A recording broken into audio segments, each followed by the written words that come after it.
17 जनवरी 2025। अस्सलाम वालेकुम मेरे दोस्तों, सजनों और बेलियों। मैं हूँ इजहार अहमद और वेलकम करता हूँ आपको गार्डनिंग विद इजहार चैनल पर।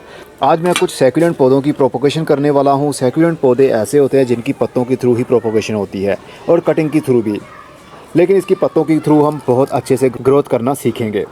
इसके लिए आप नॉर्मल मिट्टी भी ले सकते हैं, इसके लिए कोकोपीट भी ले सकते हैं, लेकिन मैं इस्तेमाल करने वाला हूँ कोकोपीट, कोको हस्क, कंपोस्ट और परलाइट का मिक्सचर। सभी चीज़ें बराबर मिकदार में लेनी है, मिक्स करना है और किसी ट्रे के अंदर भर लीजिए। ये ट्रे है, इसके नीचे मैंने सुराख भी किए हुए हैं ताकि ओवर वाटर नीचे से निकल जाए। बस इसको हमने भरना है। सैकुलेंट की प्रोपोगेशन ठंडे इलाकों में की जाती है या फिर विंटर सीज़न में आप कर सकते हैं। गर्मी के दिनों में ये गल जाते हैं, इसलिए हमें सर्दी के दिन में ठंडे एरिया में ही इसकी प्रोपोगेशन करनी होती है। कोई मुश्किल नहीं है, बस इसको प्रॉपर तरीके से लगाना आपको आना चाहिए। उसके बाद पौधे ही पौधे आपसे बन जाएंगे। लीजिए, ये तैयार हो गया। अब हम पौधे के पत्ते लेंगे और पत्तों के थ्रू ही हम इसको डिवाइड करेंगे। पत्ता बहुत आराम से अलग हो जाता है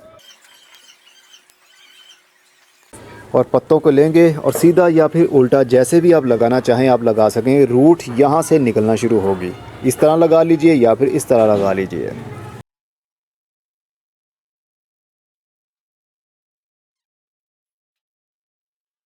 चलिए, लगाने के बाद हल्का सा इसको पानी का शावर करेंगे इसके ऊपर ताकि थोड़ी सी नमी इंक्रीज़ हो जाए।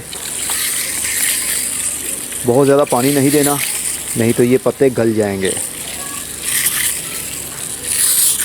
शावर करने के बाद इसको हम रख देंगे पॉली हाउस के अंदर, जहाँ पर नमी बरकरार रहेगी कुछ हफ्तों के लिए।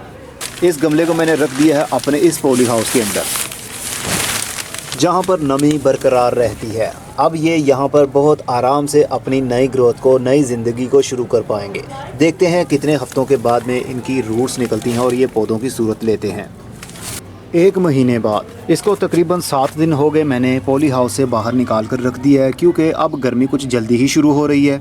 फरवरी की आज 17 तारीख हो चुकी है, तो गर्मी ऐसे है जैसे कि मार्च का एंड हो। तो हमारे ये छोटे छोटे से पत्ते गल सकते थे, इसलिए पॉली हाउस से निकाल कर बिल्कुल ओपन एरिया में मैंने इनको रख दिया। बस मॉइस्चर बना रहना चाहिए, धूप में नहीं रखना शेड में ही है। अब आप देख सकते हैं हर पत्ते के एंड पॉइंट से, जहाँ से पत्ते की ग्रोथ शुरू होती है, वहाँ से नए नए छोटे छोटे से पौधे बनना शुरू हो चुके हैं। बस ख्याल एक चीज़ का ही रखा जाता है कि पानी का थ्रो ना हो। पाइप से अगर पानी दें तो बहुत आराम से पानी दें ताकि पत्ते अपनी जगह से हिल ना जाएं। बस यही ख्याल रखना है आपने, और हल्का हल्का सा मॉइस्चर हर वक्त बना रहना चाहिए। इनकी रूट्स तो निकलना शुरू हो गई हैं और पत्ते भी बनना शुरू हो गए हैं। आने वाले टाइम में ये पौधे बन जाएंगे। चलिए, इनको जल्दी से और बड़ा करते हैं और इनको शिफ्ट भी करते हैं। 1 महीना 16 दिन बाद अब पौधे इतने बड़े हो गए हैं कि इनको ट्रांसप्लांट हम कर लें। अगर ट्रांसप्लांट नहीं करेंगे तो इनकी रूट्स इसी सॉइल के अंदर सेटल हो जाएगी। फिर जब हम इसको उखाड़ेंगे तो फिर बहुत सारे पौधे हमारे मर जाएंगे।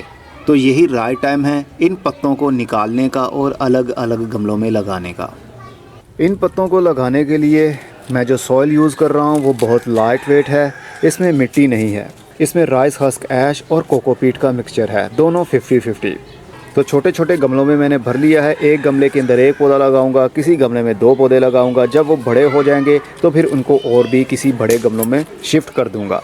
तो जिसकी अच्छी रूटिंग शुरू हुई है, जो पौधा ज़्यादा बड़ा हुआ होगा उसको हम ट्रांसप्लांट करके देखते हैं कैसे करना है। इसकी रूट्स मिट्टी के अंदर, इस सॉइल के अंदर जा चुकी हैं। ये देखिए, इसकी रूट्स अच्छे से डेवलप हो चुकी हैं। तो इसको ट्रांसप्लांट करना बहुत आसान है। आपके पास जो भी मिट्टी है उसके अंदर भी आप इनको ट्रांसप्लांट कर सकते हैं, चाहे मिट्टी हो, चाहे कोकोपीट हो, चाहे राइस हस्क ऐश हो, चाहे उसमें गाय का गोबर ही क्यों ना मिक्स हो। ये पौधे बन चुके हैं, बस इनको अब नई जगह की ज़रूरत है। गमले में मिट्टी को भर के पानी दे दीजिए और उसके बाद थोड़ा सा छोटा सा सुराख कर लीजिए और इस सुराख में इसकी सिर्फ जड़ों को रखना है।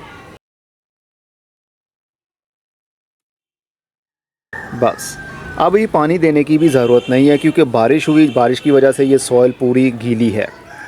अगर हम ज़्यादा पानी देंगे तो ये गल जाएगा। और ये जो पत्ता आप देख रहे हैं, ये पत्ता इस पौधे की खुराक है।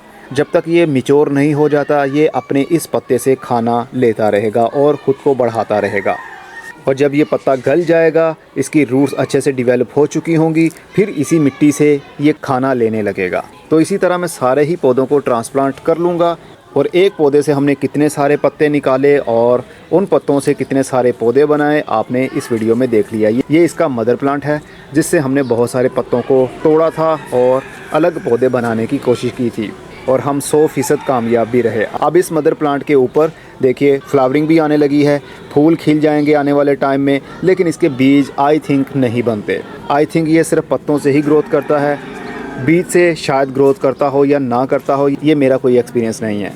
हो सकता है इसको फूल लगे, उसमें बीज बने या ना बने, हमारे क्लाइमेट के हिसाब से अगर बन गए तो मैं इसके ऊपर भी एक्सपेरिमेंट करूँगा। अब मैं चलता हूँ, अपना बहुत सारा ख्याल रखिएगा। और हाँ, इसको गर्मी की धूप से बचाना है, शेडी एरिया में रखना है जहाँ पर ब्राइट लाइट तो हो लेकिन सीधी सीधी गर्मी की धूप ना हो, नहीं तो ये पौधे सर्वाइव नहीं कर पाएंगे और गल जाएंगे। फिर मिलेंगे, खुदा हाफिज़।